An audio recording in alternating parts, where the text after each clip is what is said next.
Je vous cache pas qu'en termes d'intro, ça commence à être un peu la galère, surtout quand il s'agit d'une énième vidéo sur un malware. Bonjour à tous, c'est Deru et bienvenue pour une nouvelle vidéo. Continuons encore et toujours notre Pokédex, non pas des types de malware existants, mais des malwares célèbres qui ont existé. Pour certains d'ailleurs qui existent toujours. Une fois n'est pas coutume, je vais vous parler dans cette vidéo d'un malware qui se transférait par mail. Et non, je déconne, c'est pas une exception, c'est comme d'habitude. Ils se propagent quasiment tous comme ça. Aujourd'hui, je vais vous parler de MyDoom, un malware qui n'est pas si vieux que ça. Ah, on me dit dans l'oreillette que 2004, c'était il y a presque 20 ans, et je me sens si vieux. En 2004, je n'avais que 13 ans, j'étais donc majoritairement occupé à passer ma vie sur Warcraft 3 et Counter-Strike Source, donc autant vous dire que je n'avais encore jamais entendu parler de MyDoom. Et pourtant, il aurait causé pas mal de dégâts et serait toujours actif.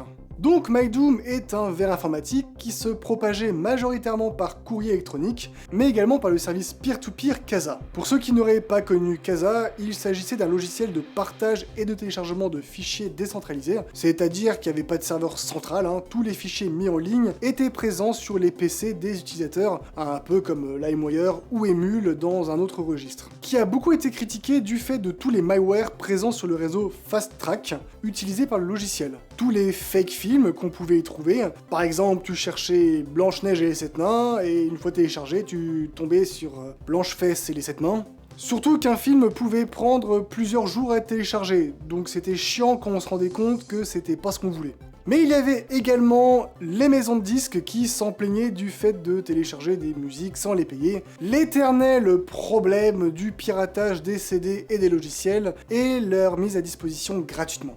Kazaa a connu une première fermeture en 2005, puis après une courte résurrection en 2009, ferme définitivement ses portes en 2012. C'est bien, pour l'instant j'ai parlé plus de Kazaa que de MyDoom, mais en même temps il y a tellement peu de choses à dire dessus.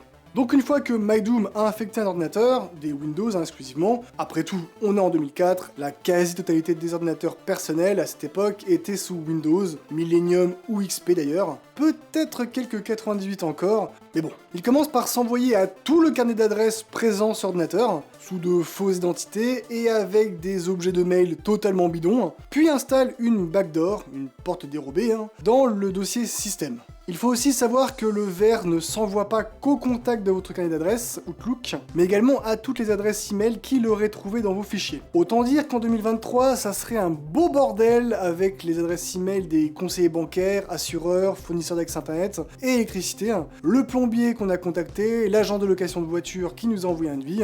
Le but de ce malware semble être de pouvoir prendre le contrôle à distance d'un grand nombre de machines, comme pour un botnet, pour par exemple envoyer de nombreux mails de spam ou de phishing, ou même réaliser des attaques DDoS. Par ailleurs, le ver avait été programmé pour nuire à l'entreprise SCO Group, un éditeur de logiciels informatiques, en effectuant justement une attaque DDoS sur le site internet. Qu'en est-il maintenant ?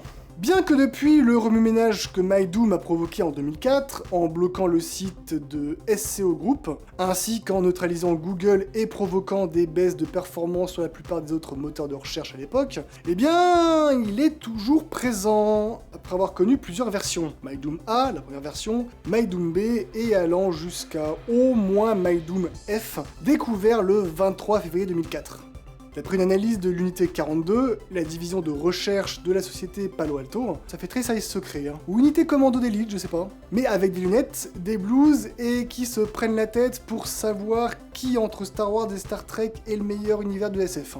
1% des mails malveillants envoyés en 2019, soit 15 ans après les premières attaques, étaient infectés par MyDoom. Et même si on ne se rend pas compte de la quantité de mails malveillants qu'on est censé recevoir, parce que normalement les services qui gèrent nos boîtes mail comme Google ou Microsoft font bien leur boulot en supprimant les mails dangereux avant qu'ils n'apparaissent dans les mails consultables. Il y a une très grande quantité de malware qui se propage par mail, donc 1% c'est énorme.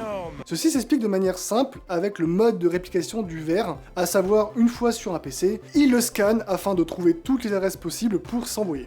Bien qu'actuellement MyDoom semble inoffensif et soit tombé dans l'oubli, le meilleur moyen de s'en protéger ainsi que de la majorité des malwares est de posséder un antivirus à jour et de faire attention aux mails que l'on reçoit et qu'on ouvre. J'espère que cette vidéo, bien qu'un peu courte, vous a plu. Si c'est le cas, n'hésitez pas à vous abonner pour ne pas rater les prochaines, à cliquer sur le pouce en l'air pour me soutenir, à mettre un commentaire si vous avez une question ou une remarque, et à me suivre sur les réseaux sociaux.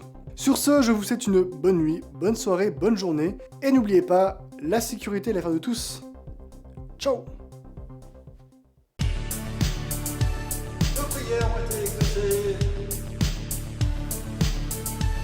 Insérer blague sur Apple ici. Blague sur Apple ici. Bon, c'est bon, ça va, on a compris. Quasi-totalité des... C'est pas parler.